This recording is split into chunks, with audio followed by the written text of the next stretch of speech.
as an Asian woman, I'm like not what people expect, right? Like Yeah. I'm very loud. I do a lot of things. Not demure. etc. I'm not demure at all, and I don't think people necessarily like it because I don't fit the mold of what they think that I should be. Yeah. And I do think a lot of people are very jealous. What I will say though is that like most women actually really like me, and I would say like almost all my haters are men, and I almost feel like it's because I make them feel like emasculated in some way. Like even Because you're rich. Yeah, I'm rich. I think I'm like in a male-dominated field and doing better. And when they're like, "Oh, but I'm smarter than her. Why am I not there?" And then like even at Barry's, like people get mad because they're like, "Why is she lifting heavier weights than me? She must be cheating somehow." Yeah. Or like she's gonna die of a heart attack by doing that.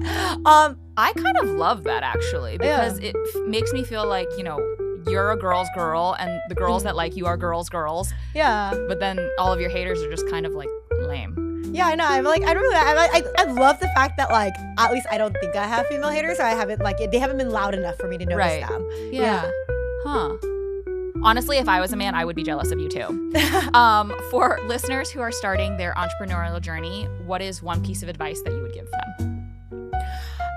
I would say take the leap, but make sure that like before you take the leap to really build a good network, because who you hire is going to like really build whether your company is successful or not. You can have a shitty idea, but if you like work with smart people, you'll always be able to pivot into a better idea.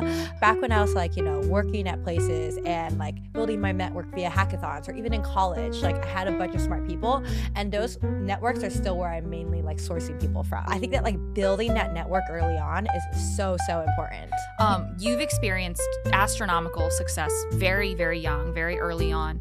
Why are you still going? Like, what fuels you? What drives you to keep building? You know, what even made you want to build passes when you had such a successful exit already? Like, I think that I've always optimized for learning, and in between passes and scale, I actually started a venture fund.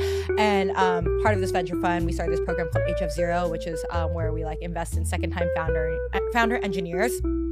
We're like living with them, and just they're ambitious.